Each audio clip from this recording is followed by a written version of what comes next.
Bonsoir Stéphane, Bonsoir Pierre-Antoine. bienvenue pour un nouvel épisode de Regard Libre. Ce soir, je voulais partager l'article, enfin un texte d'une agricultrice qui, voilà, c'est ce que dit Valeurs Actuelles, démonte Yann Arthus Bertrand, ce procureur pollueur apôtre de la décroissance et familier des milliardaires.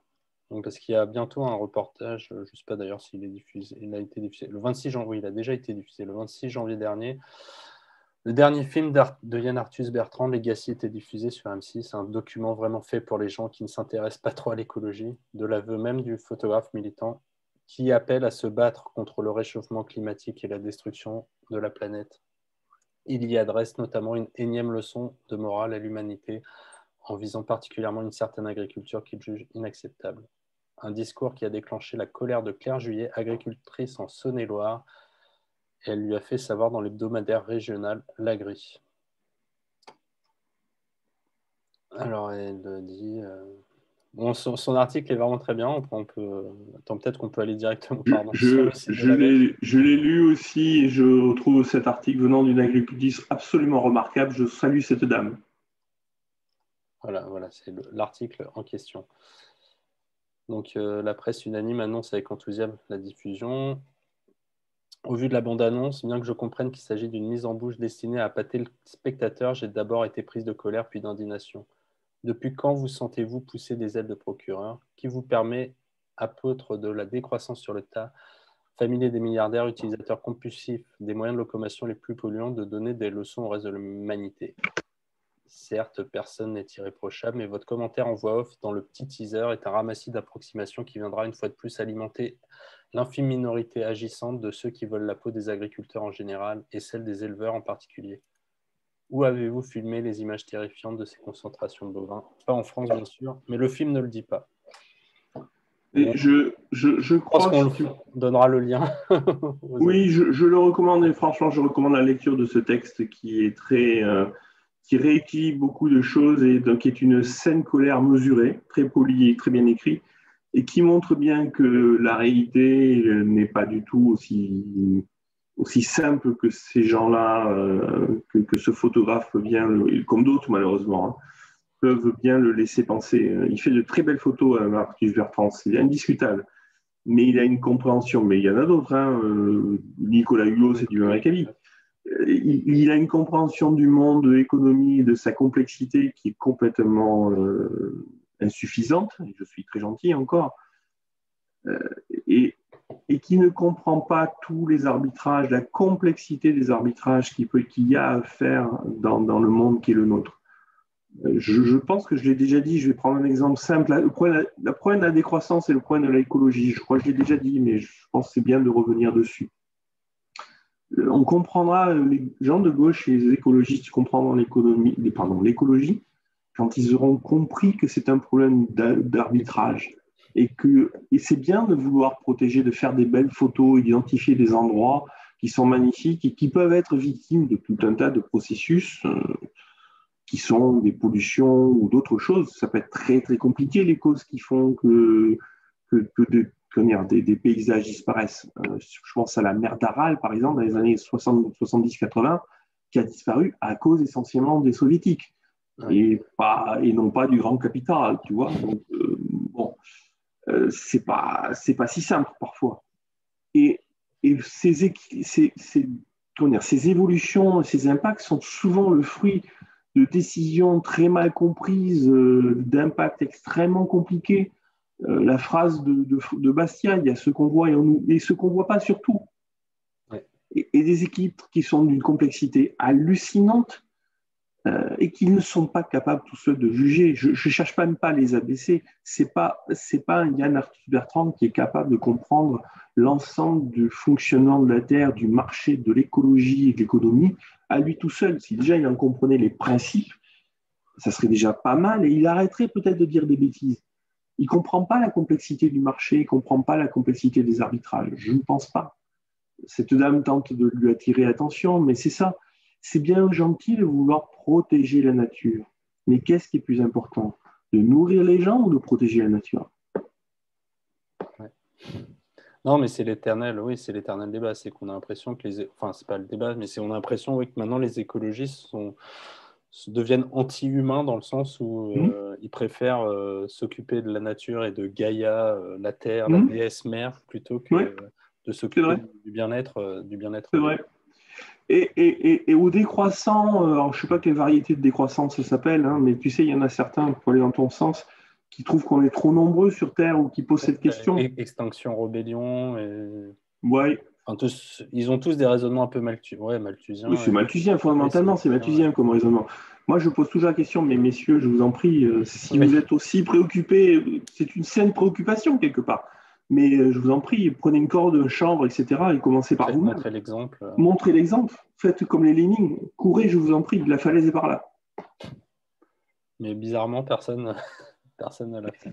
Ce qui est bizarre, c'est qu'ils nous poussent plutôt qu'ils courent. C'est ça qui me gêne un petit peu, tu vois. Ils vont nous dire non, mais c'est pas bien, vous êtes pas gentil, courez, garder les ressources. Eux, ils veulent garder les ressources pour eux, mais que les autres, voilà.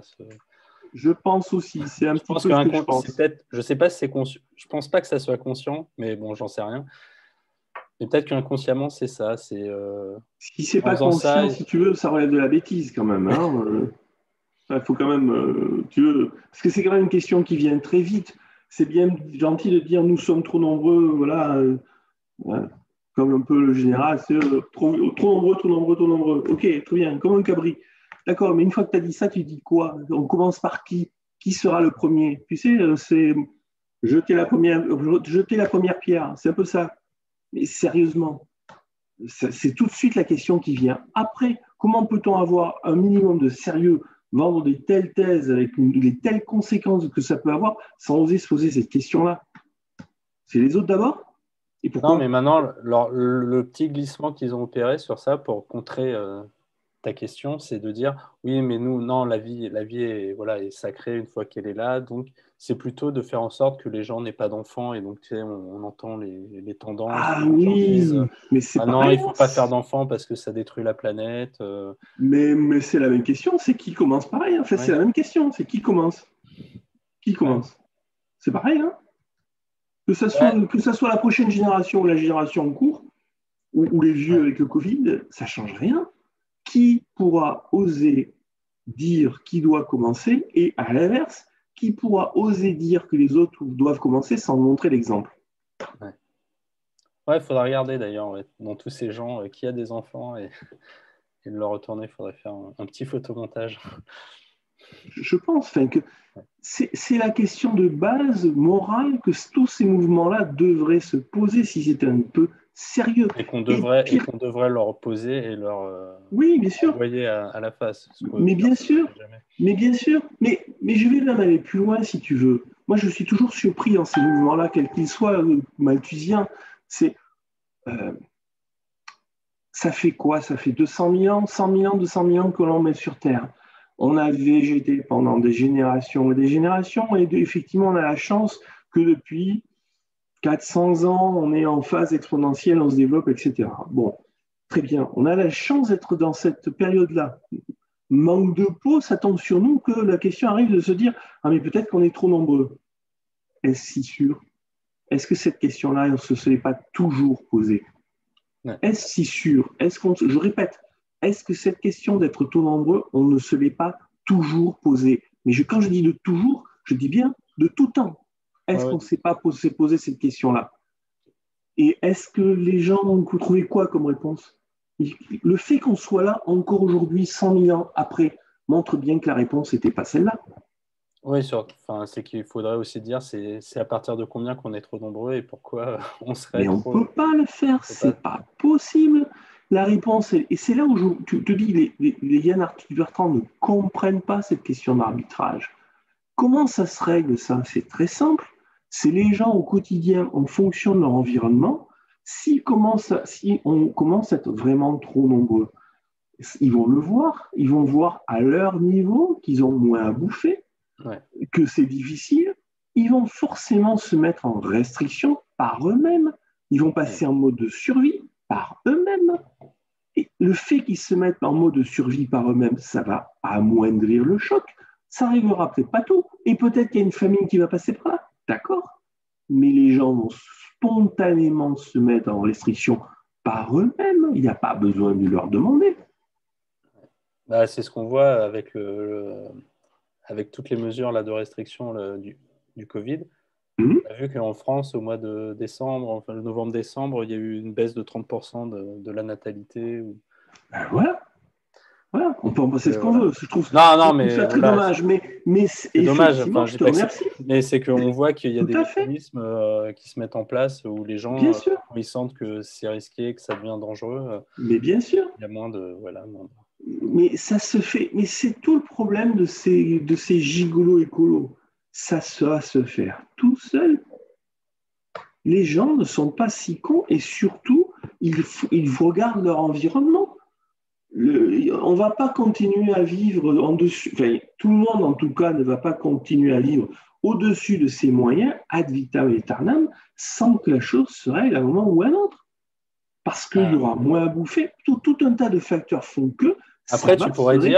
tu pourrais dire comme argument, et c'est un de leurs arguments parfois, c'est dire oui, d'accord, on pourrait aller jusqu'à cette extrémité-là que les gens après décident eux-mêmes, mais quand on sera dans ce cas-là, ça sera un peu limite la guerre civile et on voudrait éviter ça, que les gens puissent voilà, se restreindre dès maintenant, prendre cette initiative pour avoir quand même une vie à peu près confortable et en évitant justement un épuisement des ressources qui ferait que les gens se mettent à Épuisement des ressources. Quel non, mais épuisement des ressources? je te sors le speech, quoi. Je te sors. Il n'y a pas d'épuisement des ressources. Ça aussi, c'est une légende, ça. Mais bon. On pourra faire une vidéo. Je pense qu'on pourra faire une Alors, je vidéo crois qu'on sur le a problème fait de déjà l'épuisement.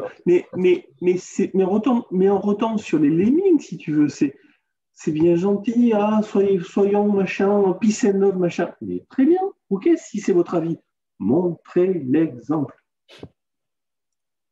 Ok, bon, bah, montrer l'exemple alors. Bon, bah, merci Stéphane. Mais je t'en prie.